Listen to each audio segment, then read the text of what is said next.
제가 먼저 읽겠습니다. 주님, 악인에게서 나를 건져 주시고 포악한 자에게서 나를 보호하여 주십시오.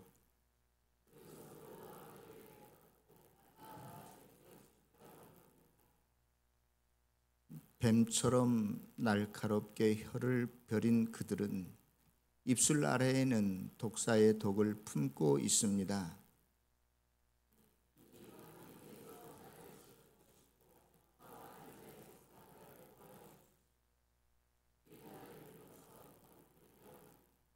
우리 다 같이 읽겠습니다.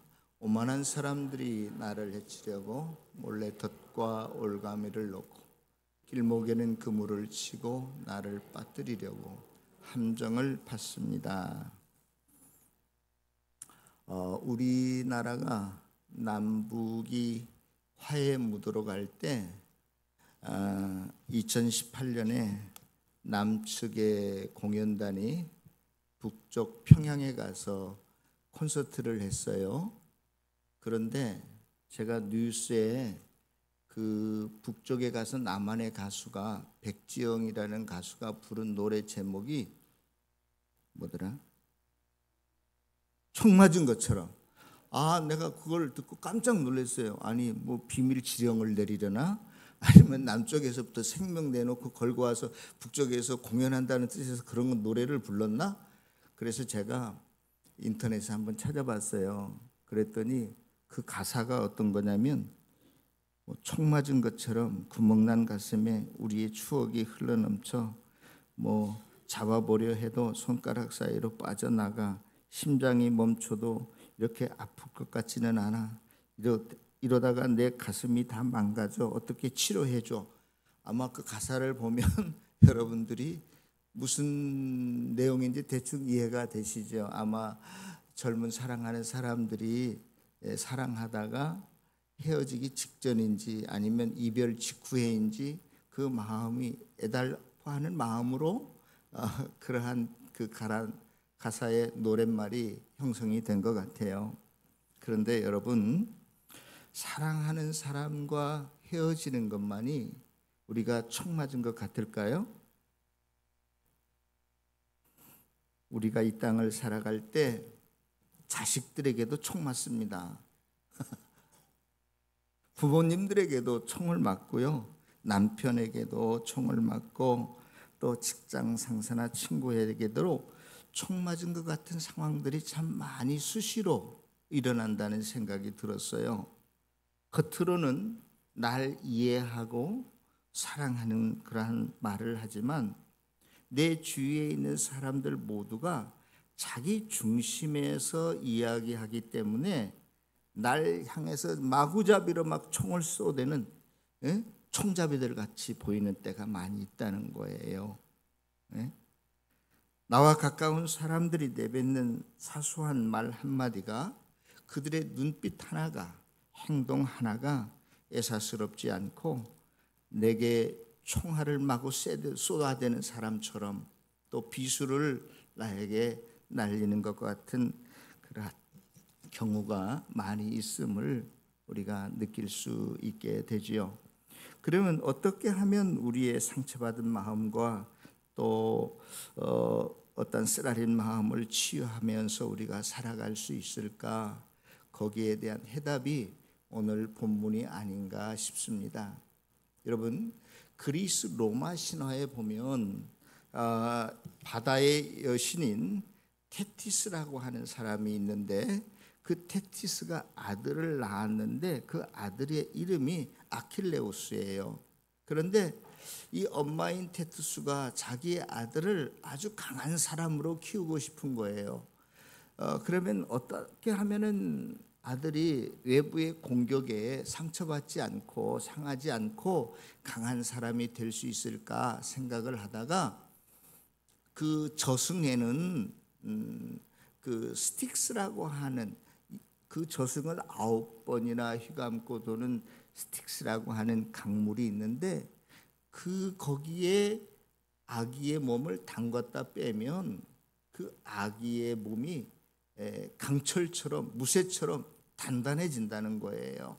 그래서 이 테티스가 자기 아들 아킬레우스를 데리고 가서 그 스틱스라는 강물에 잡았다가 뺍니다. 그랬더니 그의 몸이 정말로 어떠한 칼과 화살도 뚫지 못하는 무쇠와 같은 강한 몸이 되었어요. 그래서 전쟁에 나가도 이 아킬레우스는 백전백승할 수 있는 것이죠. 그 앞에는 적이 있을 수 없습니다. 무적의 용사가 되었습니다. 그런데요, 트로이 전쟁 때 트로이의 그 적장인 파리스가 이 아킬레우스의 약점을 알게 돼요.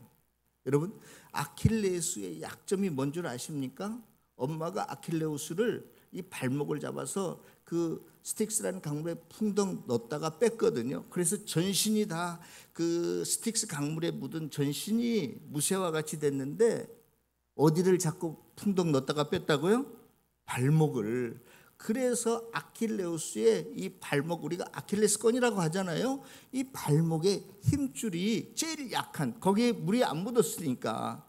그래서 트로이의 적장이 독을 화살의 끝에 붙여가지고 그 아킬레우스의 발끝을 향하여 그걸 쏘아댑니다. 그래서 결국은 아킬레우스가 죽고 말아요. 여러분, 그 신화가 우리에게 주는 교훈은 뭐냐면, 돈이 많든지 건강하든지 뭐 세력이 많아도 누구에게나 다 이런 아킬레스건 약점이 있다, 그것을 말하는 것이 아니라, 많은 사람들이 그것만 알고 있어요. 그런데 그 신화에 나타난 전반적인 핵심 요소는 뭐냐면, 저승에 있는 것들이 이 땅에 내려오면 이 땅에 어떠한 것도 그를 능가할 수 없다는 교훈이 있어요. 반대로 이 땅의 것들은 저승의 것을 이길 수 없다는 교훈이 그 신화의 핵심이에요. 사랑하는 성도 여러분, 인간은 아담 이후로 범죄했잖아요. 그래서 죄의 DNA가 저와 여러분들에게는 다 흐르고 있다고 생각이 드는데요. 저와 여러분들의 마음과 육신은 이렇게 항상 같이 붙어 있어요. 서로 정신과 육체가 떼어져 있지 않고 따로 놀지 않고 하나로 묶여서 움직이는 것입니다. 그래서 범죄 이후에 하나님의 버림을 받은 인간의 마음 속에도 또 몸도 육체도 아무것도 남아있지 않는 텅 빈 상태, 또 상실감과 공허감만 있을 뿐이었어요. 왜냐하면 그 모든 좋았던 에덴 동산의 환경과 조건을 다 한순간에 잃어버리게 됐잖아요. 에덴 동산으로부터 쫓겨나가게 됐잖아요. 그래서 인간에게는 도리어 두려움과 공포가 불안이 남아 있습니다. 그리고 모든 인간들에게 찾아오는 죽음에 대해서 두려워하는 이유도 뭐냐? 인간이 다시 아담과 하와가 죄를 짓고 모든 것을 상실하고 잃어버리고 에덴 동산으로부터 쫓겨나갔던 그 현장으로 돌아간다는 것을 무의식적으로 느끼는가 봐요.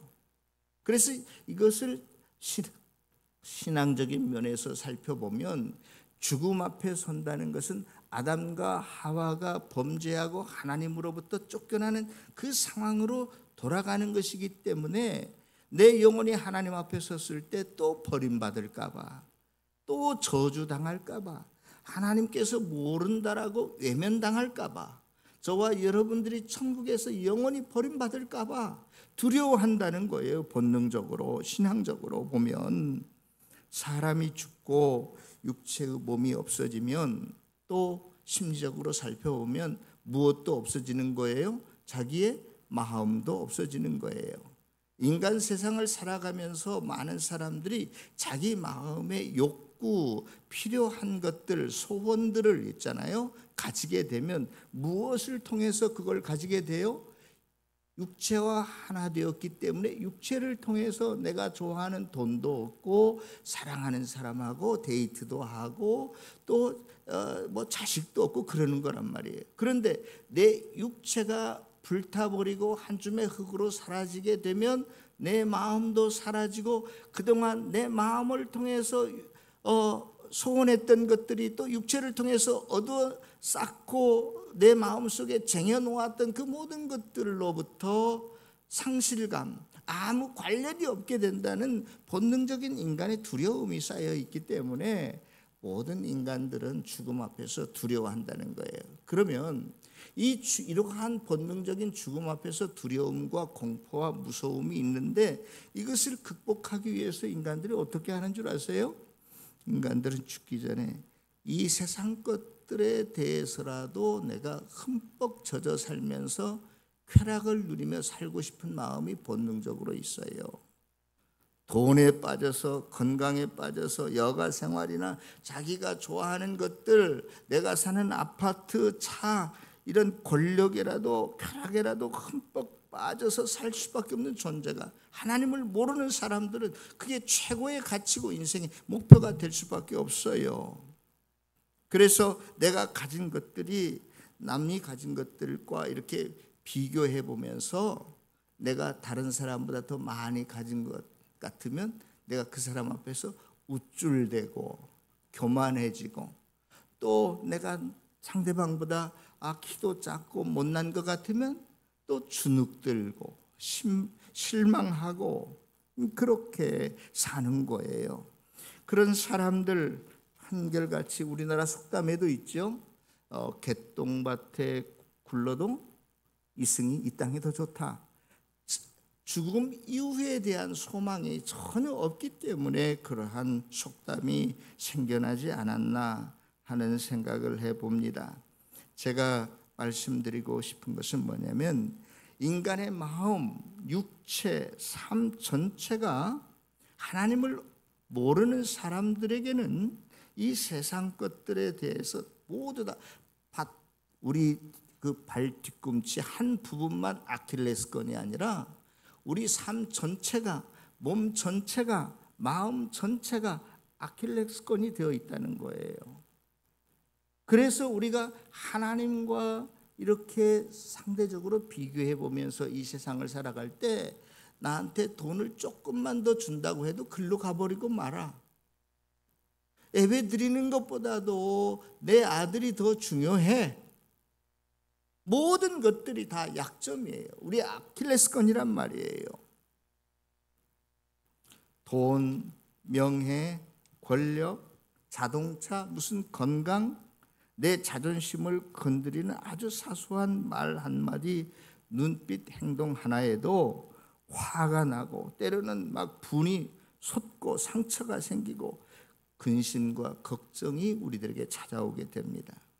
우리들 주위에 가까이 있는 사람들의 공격에 의해서 이리 터지고 저리 터지고 온 몸이, 내 삶이 망가져요. 시퍼렇게 멍들어 있어요.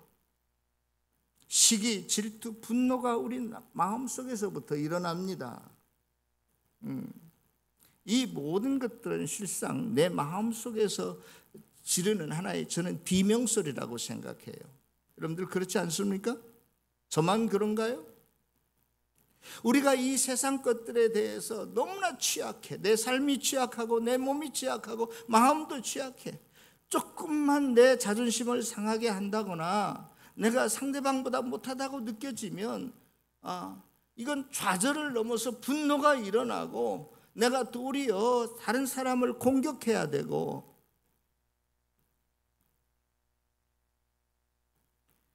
내 마음, 내부와 외부의 공격에 의해서 내 삶이 피폐해져 버리고 마는 것이 오늘날 저와 여러분들의 또 삶은 아닌가 한번 우리가 자문자답해 볼 수 있어요. 오늘 본문 110편, 40편은요 다윗이 지은 시인데 언제 지었냐? BC 한 1020년에서 1010년 사이에 그 시기가 어떤 시기냐? 다윗에게는 사울에게 쫓겨다니는 시기였어요. 오늘 본문 안에 보면 구체적으로 그 시기는 나와 있지 않지만 성사학자들은 그렇게 추정을 합니다. 그런 상황이다 보니까 다윗의 주위에는 항상 악인들과 대적들에 의해서 둘러싸여 있었습니다. 또 추적자들이 언제 들이닥칠지 모르는 상황이었고 한 발짝도 걷지 못하고 움직일 수 없는 상황이었어요. 자칫 잘못하면 자기를 잡으려는 자들이 쳐놓은 올무에 걸릴 것 같고 대적 원수들이 파놓은 함정에 빠질 것 같은 상황이었어요. 두려움과 이태로움과 죽음의 위험이 얼마나 강렬하게 이 시편 140편에 표현되어 있는지 모릅니다. 곧 숨이 멎을 것 같은 느낌을 받습니다. 너무너무나 아슬아슬하고 내 생명이 금방이라도 어떻게 될지 모르는 위기 상황에 놓여 있어요. 마치 제가 아킬레우스의 신화를 여러분들에게 말한 것처럼 적장 파리스가 도가사를 그 아킬레우스의 발꿈치를 향해서 시위를 당긴 것 같은 그러한 순간, 위기의 순간이 아닌가, 그러한 느낌을 받습니다. 내 주위에 있는 나와 가깝다라고 하는 나를 향해서 도리어 마구마구 총을 쏘대는 총잡이들과 같은 상황이 오늘 시편 140편의 상황이 아닌가 하는 생각을 해봐요. 그러면 우리가 이러한 상황에 놓여 있는 저와 여러분들이 어떻게 해야 될 것인가 하는 게 우리의 해결책이 아닐까 하는 생각이 듭니다. 저와 여러분들 함께 읽지는 않았지만 오늘 본문 7절에 보면 여호와의 전쟁의 날에 주께서 내 머리를 가려주셨나이다. 내 내적인 또 외부에서 날아오는 여러 가지 위기 상황과 공격에도 불구하고 내가 거기로부터 해방되고 자유함을 얻고 안전히 보호될 수 있는 것은 하나님이 내 무엇을 가리워 주셨다고요? 내 머리를. 여러분, 지금이야 버튼 하나만 누르면 미사일이 날아가고 핵폭탄이 터지고 그러지만 옛날에는 주로 마지막 순간에는 백병전이라고 그래서 사람과 사람끼리 칼로 망치로 서로 패고 두들겨 패고 죽이는 그러한 싸움이었거든요. 아니 그런데 내 머리를 무엇으로 이렇게 뒤집어 쓰면 내가 어떻게 싸울 수 있겠어요? 요즘 젊은이들 보니까 자기를 쉴드 친다고 그러더라고. 영어 성경에 똑같은 단어예요. 하나님이 내 머리를 쉴드를 쳤대요. 이것은 무슨 뜻이죠? 아니 내 머리가 가리워졌으면 내가 아무것도 보이지 않고 들리지 않는데 누구와 내가 어떻게 싸우겠다는 말이에요? 이것은 너희들이 하나님의 보호 안에 있어라 그 말이에요. 하나님의 은혜 안에 있어야만 너희들이 외부의 공격으로부터 너희들이 안전하게 거할 수 있고 보호될 수 있고 너희들의 삶이 승리하는 삶이 될 수 있다는 은유적인 표현이라고요.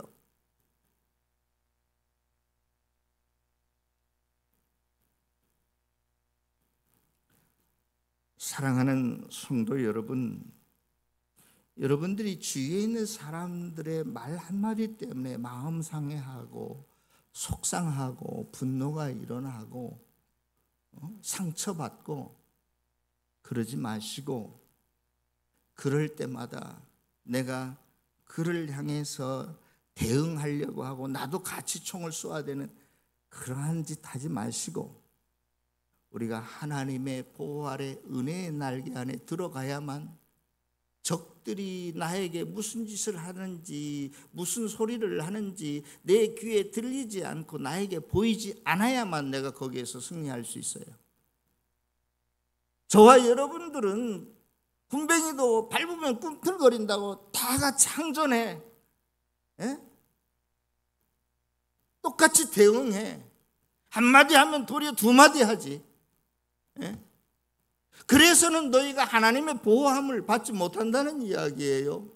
너희들이 그리스도인으로서 승리하는 삶을 살지 못한다는 이야기예요. 하나님이 저와 여러분의 머리를 쉴드를 쳐줘야 돼. 하나님의 은혜로 저와 여러분들을 보호해 주셔야 돼. 하나님의 품 안에 있어야 돼. 내가 대응하고 내가 나가서 백병전을 일으키고 칼로 창으로 싸우려고 하면 너희들은 다 백전백패할 거야. 그런 뜻이에요.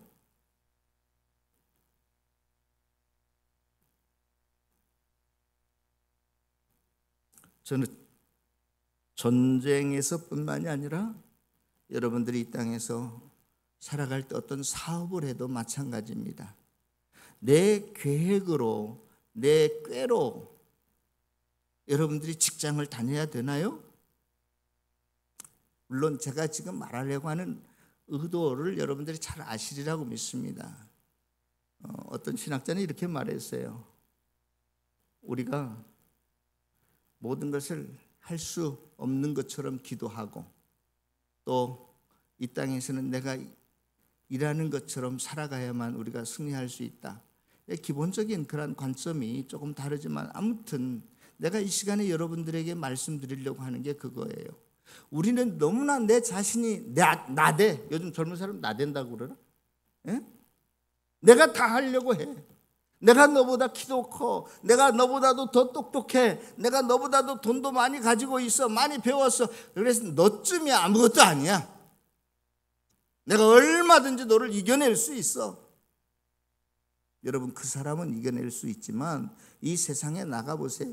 나보다 키 크고 똑똑하고 잘나고 돈 많은 사람들이, 많이 배운 사람들이 얼마나 많은지 모릅니다. 그걸 여러분들이, 저와 여러분들이 어떻게 이겨내려고 그래요? 하나님이 도와주셔야만 합니다. 하나님이 여러분의 사업을 경영해 주셔야만 합니다. 하나님이 여러분들의 자녀를 교육시키고 자라게 하시고 성장케 하시고 축복해 주셔야만 그 자녀가 잘 될 수 있어요. 건강도 마찬가지예요. 누군들 건강하게 살고 싶지 않은 사람이 누가 있겠어요? 예? 다 건강하게 살고 싶지만 그게 내 마음대로 안 되죠. 잘. 그것도 누가? 하나님이 보장해 주셔야 가능하리라고 생각합니다. 저는 어저께 무슨 일을 하다가 갑자기 동창생 하나가 생각이 났어요. 무슨 가지나무를 먹었는데 몇 년 만에 한번 먹어본 것 같아요. 가지나무를 먹으면서 그 동창이 갑자기 생각이 나더라고요. 왜냐하면 그 친구는 좀 정신적으로 뇌출혈인가 전 병명은 잘 모르겠는데 좀 약간 같이 신학교는 다녔는데 너무나 좀 힘든 거였어요. 공부하는데. 그래서 자꾸 목사 시험에 떨어지는 거예요. 그래서 우리 동기들이 너무나 안타까워가지고 연판장을 돌려가지고 이 친구는 이렇게 해서 시험에 도저히 이렇게 패스가 안 되니 특별한 사정에 의한 것이니 좀 목사고시에 패스를 해달라고 우리가 총회에 건의를 해서 나중에 몇 년 후에 그 친구가 이제 목사 안수를 받고 목회를 하는데 저기 춘천 어디에선가 이제 목회를 해요. 시골에 가서. 근데 그 사모님 원래 고등학교 선생님이셨는데 이제 남편이 목사님이 되니까 교폰도 내려놓고 이제 시골에 가서 했는데 이제 우리가 격려차 이제 한번 갔거든요. 근데 그 사모님이 아이고 전도사님들 오셨는데 해줄 것도 없고 우리 텃밭에 가서 근데 가지나물 한 가지만 해왔어.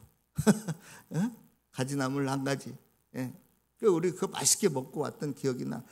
그래서 근데 갑자기 이 목사님이 생각이 났는데 전혀 활동이 없어. 그래서 우리 그 카톡에 있는 동창들이 다 들어와 있잖아요. 쭉 찾아보니까 그 목사님 성함이 없는 거야.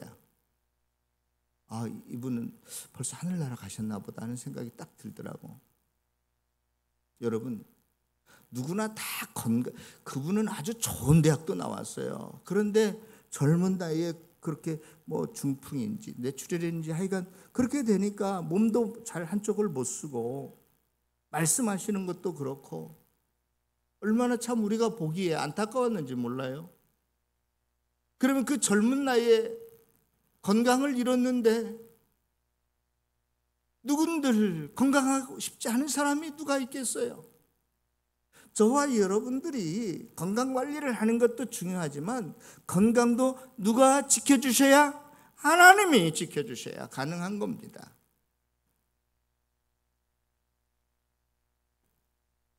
내가 건강관리 잘했다고요?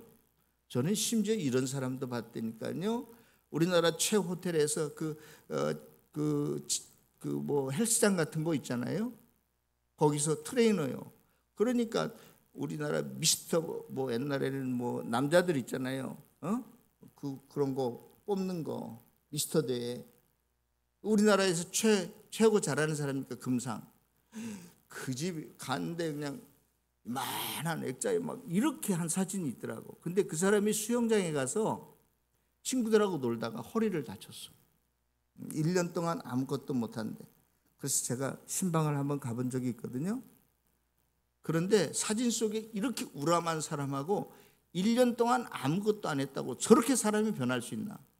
휠체어에 앉아서 1년 동안 지냈는데 나보다도 훨씬 못해. 여러분, 건강으로 따지면 우리나라 최고의 남성미를 자랑하는 그 사람 아니겠어요? 수영장 가서 친구들이 물속에 집어넣는다고 넣는데 어떻게 허리를 다쳐가지고 휠체어 타는 인생이 되어버리고 말았다고요. 1년 있으니까 미스터 코리아가요 완전히 형편없이 되어버리고 말았어요. 여러분, 저와 여러분들의 건강과 생명과 사업과 자녀 양육과 가정의 문제가 하나님의 손에 달려있음을 믿을 수 있기를 바랍니다. 우리가 그 하나님의 은혜 안에, 하나님의 주권 안에 들어가야만 저와 여러분들이 하나님의 보호를 받을 수 있다는 거예요. 승리할 수 있다는 거예요. 하나님의 말씀을 들을 때는, 목사님에게 말씀을 들을 때는 나도 이제 그래야지. 그런데 또 밖에 나가면 여전히 우리는 또다시 불안하고 악의 세력들이 우리를 유혹하고 공격해 올 때, 날 죽이려고 할 때 힘들고 어렵습니다. 무섭습니다. 두렵고 떨립니다. 왜 그래요? 내가 하나님의 보호하심에 있지 않든지, 그것을 또한 믿지 않든지, 둘 중에 하나겠지요. 우리가 두렵고 떨리고 근심과 걱정이 앞서면 하나님 품 안에 들어있는 어떤 기쁨과 감사와 만족을 쉽게 잃어버릴 수밖에 없어요. 성도 여러분, 다윗에게는 사울이 원수였지만, 대적이었지만, 오늘날에는 저와 여러분들의 대적은 실은 돈일 수 있고 악의 세력일 수 있고 내 가까이 주위에 있는 사람일 수 있어요. 마태복음 6장에서 이렇게 말씀하시잖아요. 너희들은 이방인들처럼 무엇을 먹을까 마실까 입을까 염려하지 말라. 이는 이방인들이나 하나님이 없는 사람들, 하나님을 믿지 않는 사람들이나 하는 것들이다. 너희는 먼저 나라와 의를 구하라. 하나님을 내 마음의 최우선으로 모시라는 거예요. 너희들의 삶의 실제가 되라는 거예요. 현실이 하나님이 되어야 된다는 거예요. 너희들이 피상적으로만, 머릿속으로만 하나님은 계시지, 하나님은 나보다 더 능력이 많지, 이렇게 해서는 안 되고, 너희들 하루하루 살아가는 너희들의 실제가 하나님이 너희들의 실제가 되어야 되고 현실이 되어야 된다. 그럴 때만이 너희들이 예배 시간만이 아니라 무슨 삶 속에, 어떠한 상황 속에 놓여 있어도 하나님과 동행하는 삶이 될 것이고 하나님의 임재를 경험하게 될 것이라는 말씀입니다. 사랑하는 성도 여러분, 저와 여러분들은 그러므로 저기 신화에 나오는 또 저승에 있는 스틱스 강물이 아니라 저와 여러분들이 좀 더 강건해지기 위해서는 예수 그리스도의 보혈에 저와 여러분들을 담글 수 있기를 바랍니다. 십자가로 그 피로 적시기를 바랍니다. 우리가 조금 전에 예수로 충만하자고 찬양했던 것처럼 저와 여러분들의 발끝에서부터 머리끝까지 예수의 영으로 충만해 주시기를 축원합니다. 그리할 때만이 자식이나 남편의 말 한마디에 혹은 돈 몇 푼에 내 뚜껑이 열리지 않습니다. 머리가 핑 돌지 않아요. 내 가까운 주위의 사람들의 그 총자배들의 말 한마디 행동 하나 때문에 상처받고 못마땅해야 하고 답답해하지 않습니다. 여러분들의 직장 상사나 동료들과의 관계 속에서도 주고받는 하찮은 말 때문에 내 삶 전체가 아킬레스건이 되지 않아요. 우리가 믿는 하나님은 이 세상에 속한 하나님이 아닙니다. 요한복음 17장에서 우리 예수님께서 마지막 대제사장적인 기도를 올리실 때에 악에서 빠지지 않게 하옵소서라고 기도하셨고, 우리가 날마다 암송하고 있는 그 주기도문 안에도 대개 나라와 권세와 영광을 이야기하기 전에 다만 악에서 구하옵소서라고 기도하고 있잖아요. 우리가 이 세상 강물에 빠지지 않게 해달라는 기도, 간구와 부르짖음이 날마다 있기를 바랍니다. 그것을 이루기 위해서 예수께서 십자가 위에서 피 흘려 죽으셨습니다. 그러므로 주님의 십자가와 함께 내가 죽는 것이 보혈이 나를 십자가의 피에 담그는 것이요, 나를 강하게 만드는 것이요, 승리요, 기쁨인 것입니다. 스테반 집사님은 아무런 잘못도 없이 복음을 증거하다가 돌에 맞아 죽어갑니다. 얼마나 억울하겠어요?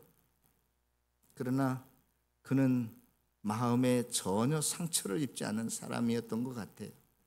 자기를 향해서, 아무 죄도 없는 자기를 향해서 돌멩이를, 자기를 죽이는 그 사람들을 향해서 마치 예수님처럼 기도하십니다.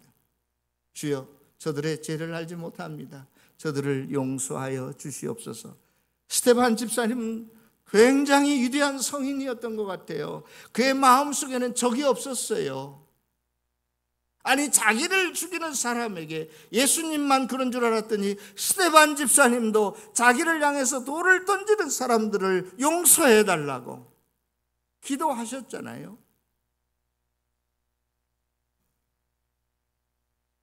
신앙의 무적이었습니다. 영웅이었습니다. 사랑하는 성도 여러분, 여러분들께서 지금까지 외부로부터 어떤 공격이나 내적인 갈등 때문에 괴로워하고 계시는가요? 아무리 힘들고 괴롭고 또 화나는 일이 있다 할지라도 이제는 더 이상 저와 여러분들은 약점을 가지고 살지 않기를 바랍니다. 이 세상을 향해 머리 쓰던 것 중단하십시오. 마귀 사탄과 때로는 내가 대적해 버리라고 했던 것들도, 이제는 내가 싸워버리라고 했던 것들도 중단하시고 멈추십시오. 내가 좋아하고 소원하던 것도 이제 내려놓으십시오. 그래야 나의 약점 아킬레스가 사라지지 않을까 하는 생각이 듭니다. 상처받지도 않고 아프지도 않게 될 것입니다. 그리고 기도하고 찬양하고 하나님 품 안에, 은혜 안에 있는 기쁨과 감사가, 만족이, 행복이 저와 여러분들의 삶이 될 것입니다. 나를 통해서 하나님의 뜻을 이루시고 하나님께 영광 돌리는 귀한 성도들이 다 되시기를 다시 한번 주님의 이름으로 축원합니다. 기도하겠습니다.